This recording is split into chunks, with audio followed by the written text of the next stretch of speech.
سوال اب یہی ہے کہ یہ مقدمہ جو ہے یہ کیا پی ٹی آئی کا مقدمہ ہے، پی ٹی آئی کے کینڈیڈیٹس کا مقدمہ ہے، یا پاکستان کی عوام کا مقدمہ ہے؟ اگر ایک غیر جمہوری پارلیمان وجود میں آتی ہے جو عوام کی نمائندگی نہیں کرتی، تو یہ کیا پی ٹی آئی کا نقصان ہے، یا پی ٹی آئی کے جو کینڈیڈیٹ تھے ان کا نقصان ہے، یا یہ جمہوریت کا نقصان ہے؟ پاکستان کی عوام کا یہ بنیادی حق ہے آئین پاکستان کے تحت کہ ایسی پارلیمان ہو جو واقعتاً ان کی جو خواہش ہے اس کی نمائندگی کرے، اسی تناسب سے وہاں سیٹیں جو ووٹ ڈالے گئے ہیں۔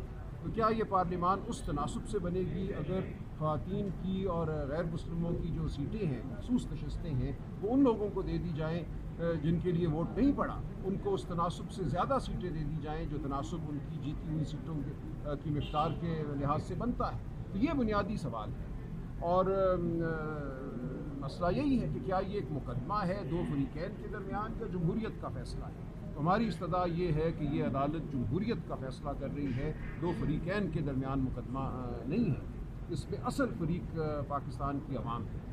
اچھا سر، وہاں پہ کوئی فیک آئی ڈی کے بارے میں بھی جج صاحبان سے کوئی ذکر ہوا، وہ کیا سین تھا؟ نہیں، میرے ذہن میں ایسا کوئی سوال نہیں ہے، کوئی فیک آئی ڈی۔ جیسے مسرت ہلالی صاحبہ نے کہا ہے کہ جب یہاں جواب نہیں دے پاتے تو فیک آئی ڈی سے جواب دیں گے۔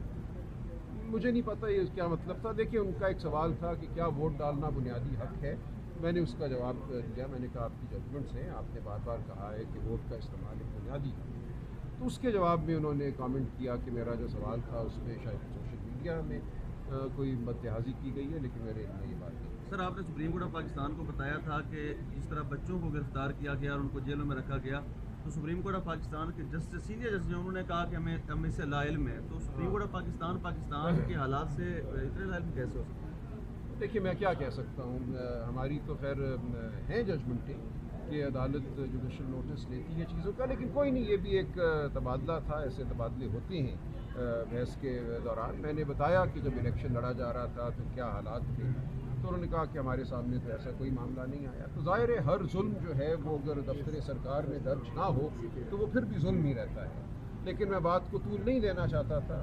ہمارا مقصد تو یہی تھا کہ جو آئینی قانونی بات ہے، جو حوالے آئینی میں دینا چاہتا ہوں، جو ججمنٹس پڑھنا چاہتا ہوں، بات اس طرف مبذول ہو۔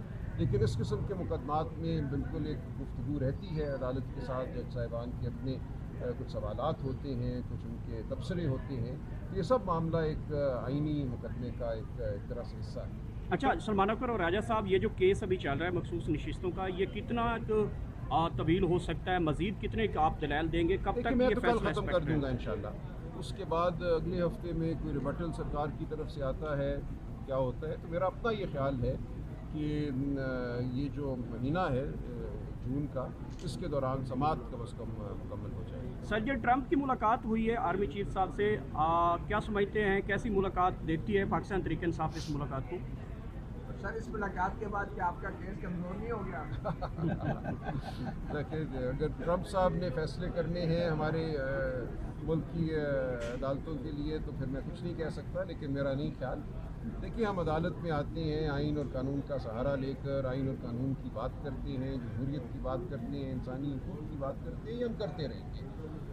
باہر کیا ہوتا ہے،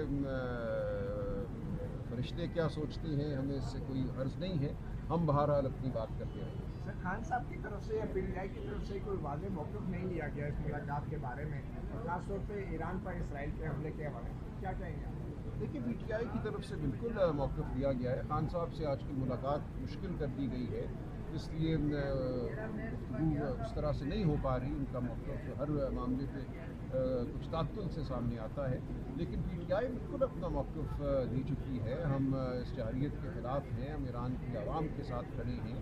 ایران کی حکومت ہم سمجھتے ہیں اس وقت ناجائز طور پر ایک حملے کی زد میں ہے، جو وہاں شہادتیں ہوئی ہیں، ہم ان شہادتوں کے حوالے سے افسوس کا اظہار کرتے ہیں، مذمت کرتے ہیں جو بمباری کی گئی ہے، جو ایک جارحانہ عمل ہوا ہے۔